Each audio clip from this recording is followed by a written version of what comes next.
Santapan Harian Sabtu 14 Januari 2023.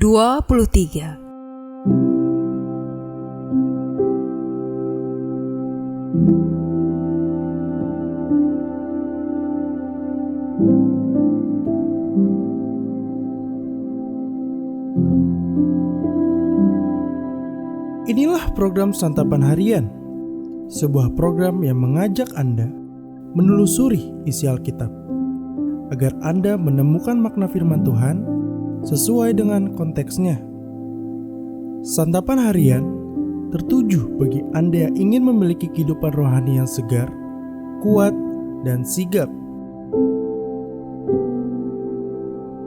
Hari ini kita akan membaca 2 Raja-Raja pasalnya yang kedua, ayat yang pertama hingga ayatnya yang ke-18. Namun kita akan membacanya pada ayat yang ke-6 hingga ayatnya yang ke-18. Sebelumnya, mari kita berdoa.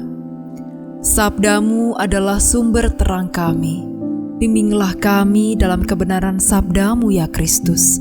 Di dalam sabdamu, Kristus Yesus, kami berdoa. Amin. 2 Raja-Raja 2 ayat 6 sampai 18. Berkatalah Elia kepadanya, "Baiklah, tinggal di sini, sebab Tuhan menyuruh aku ke sungai Yordan." Jawabnya, "Demi Tuhan yang hidup dan demi hidupmu sendiri, sesungguhnya aku tidak akan meninggalkan engkau." Lalu berjalanlah keduanya. 50 orang dari rombongan nabi itu ikut berjalan, tetapi mereka berdiri memandang dari jauh ketika keduanya berdiri di tepi sungai Yordan. Lalu Elia mengambil jubahnya, digulungnya, dipukulkannya ke atas air itu, maka terbagilah air itu ke sebelah sini dan ke sebelah sana, sehingga menyeberanglah keduanya dengan berjalan di tanah yang kering. Dan sesudah mereka sampai di seberang, berkatalah Elia kepada Elisa, "Mintalah apa yang hendak kulakukan kepadamu, sebelum aku terangkat daripadamu." Jawab Elisa, "Biarlah kiranya aku mendapat 2 bagian dari rohmu." Berkatalah Elia, "Yang kau minta itu adalah sukar. Tetapi jika engkau dapat melihat aku terangkat daripadamu, akan terjadilah kepadamu seperti yang demikian. Dan jika tidak, tidak akan terjadi." Sedang mereka berjalan terus sambil berkata-kata, tiba-tiba datanglah kereta berapi dengan kuda berapi, memisahkan keduanya. Lalu naiklah Elia ke sorga dalam angin badai. Ketika Elisa melihat itu, maka berteriaklah ia, "Bapakku, Bapakku, kereta Israel dan orang-orangnya yang berkuda." Kemudian tak dilihatnya lagi. Lalu direnggutkannya pakaiannya dan dikoyakannya menjadi 2 koyakan.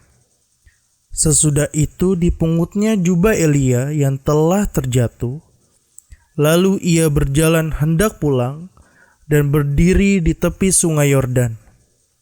Ia mengambil jubah Elia yang telah terjatuh itu, dipukulkannya ke atas air itu sambil berseru, "Di manakah Tuhan, Allah Elia?" Ia memukul air itu, lalu terbagi ke sebelah sini dan ke sebelah sana. Maka menyeberanglah Elisa. Ketika rombongan nabi yang dari Yeriko itu melihat dia dari jauh, mereka berkata, "Roh Elia telah hinggap pada Elisa." Mereka datang menemui dia, lalu sujudlah mereka kepadanya sampai ke tanah. Mereka berkata, "Coba lihat, di antara hamba-hambamu ini ada 50 orang laki-laki, orang-orang tangkas. Biarlah mereka itu pergi mencari tuanmu Jangan-jangan ia diangkat oleh Roh Tuhan dan dilemparkannya ke atas salah satu gunung atau ke dalam salah satu lembah. Elisa menjawab, "Janganlah suruh pergi." Tetapi ketika mereka mendesak-desak dia sampai memalukan, maka berkatalah ia, "Suruhlah pergi." Mereka menyuruh 50 orang. Orang-orang ini mencari 3 hari lamanya, tetapi tidak bertemu dengan Elia. Ketika mereka kembali kepada Elisa yang masih tinggal di kota Yeriko, berkatalah ia kepada mereka, "Bukankah telah kukatakan kepadamu, jangan pergi?"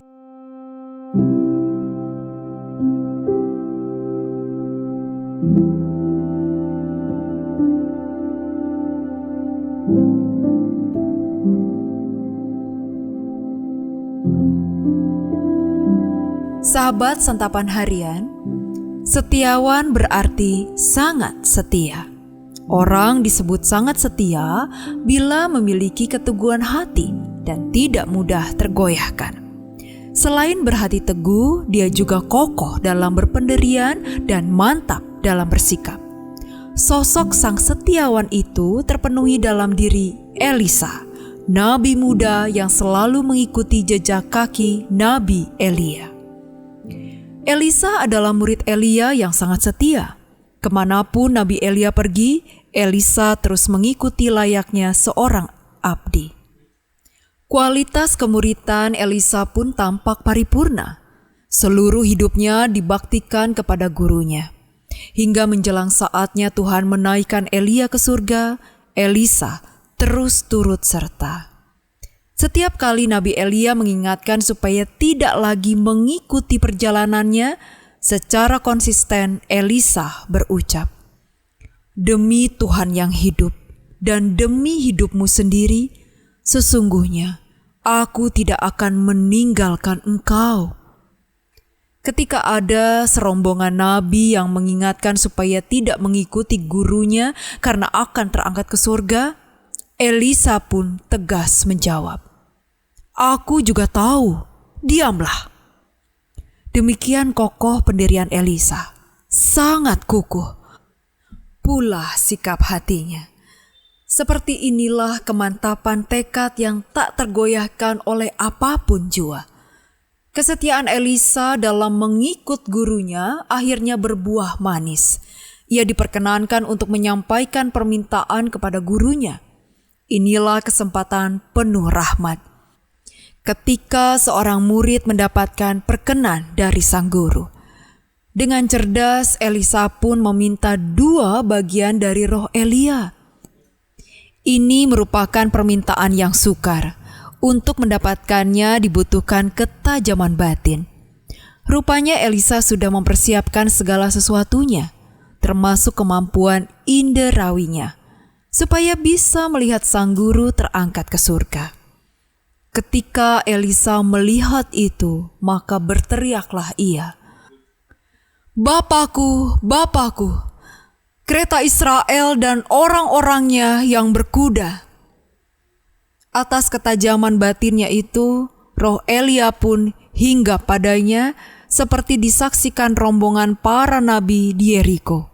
Begitulah teladan sang setiawan, teguh hati, bulat dalam tekad dan kepekaan batin. Semoga teladan Elisa menginspirasi kita sebagai murid Kristus. Mari kita berdoa.